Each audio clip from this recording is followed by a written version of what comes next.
নাহিদ রানা সম্পর্কে একটু মূল্যায়ন আপনি জানতে চাই, একদমই ছোট করে বলবেন এই বলার সম্পর্কে। ইয়াং একজন বলার, খুব ভেরি গুড প্রসপেক্ট, অনেক জোরে বল করতে পারেন, অনেক জোরে মানে অনেক জোরে। বাংলাদেশের একজন বোলার 150 কিলোমিটার গতিতে বল করেন।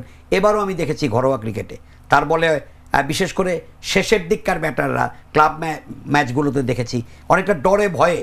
আপনি জানেন আমরা যখন পাড়ার ক্রিকেটে খেলতাম বা হয়তো জুনিয়র ডিভিশনগুলোতে খেলেছি, আমিও সেকেন্ড ডিভিশনে খেলেছি, একটা সময় ছিল যে অনেক জোরে বলার যারা বল করেন তখন ব্যাটসম্যান বলের লাইন থেকে সরে গিয়ে ওই লেগের দিকে সরে আসতে থাকেন।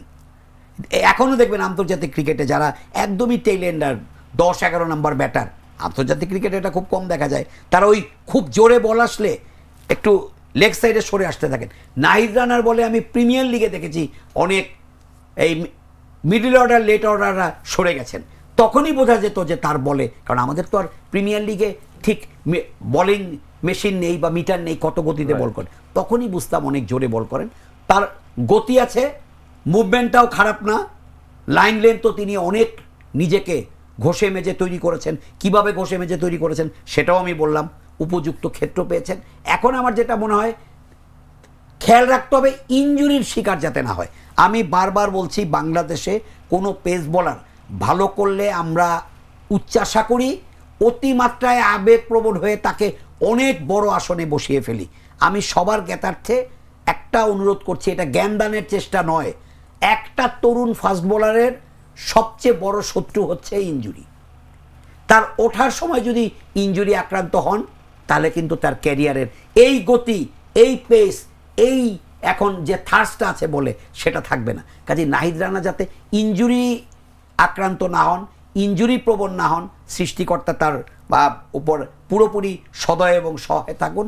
আর আমার যেটা ব্যক্তিগত মানে রিকোয়েস্ট থাকবে আমাদের ভক্ত সমর্থকদের উদ্দেশ্যে, যে নাহিদ রানাকে নিয়েও আমরা একদম তাসকিন বা একেবারে এত তাড়াতাড়ি কাউকে ওই পর্যায়ে যাতে নিয়ে না যাই। আমার একটাই অনুরোধ থাকবে, আমাদের যারা ভক্ত সমর্থক তারা ক্রিকেট এবং ক্রিকেটারদেরকে জান প্রাণ মন প্রাণ দিয়ে ভালোবাসেন, কিন্তু এই ভালোবাসাটা অতিমাত্রায় এই অতিমাত্রায় আবেগটা কখনো কখনো কিন্তু একটা পারফর্মারের ওঠার সময় ক্ষতির কারণ হয়ে দাঁড়ায়। সেটা যাতে না হয় আমরা ভালোবাসবো, সমর্থন যোগাবো, বাট আমরা অ্যাট দ্য সেম টাইম সেইটুকু বলবো যতটুকু তার নামের সঙ্গে যায়।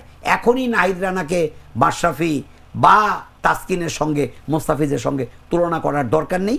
নাহিদ রানার মাঝে সম্ভাবনা আছে, তিনি প্রতিশ্রুতির ছোঁয়া রেখেছেন, তিনি যদি নিজেকে এইভাবে এগিয়ে নিয়ে যেতে পারেন তাহলে হয়তো অনেক বড় ফাস্ট বোলার হতে পারবেন। বাট সেটা সেজন্য সময়ের অপেক্ষা, এবং আমরা তাকে সেই সময়টা দেই, তাকে আমরা অনুপ্রাণিত করি, ভালোবাসি, তার জন্য শুভকামনা জানাই। বাট তাকে রাতারাতি যদি আমরা অনেক ওপরে স্থান দিয়ে ফেলি তাহলে কিন্তু তার মধ্যে আর ভালো কিছু করার উদ্যম চেষ্টাটা থাকবে না।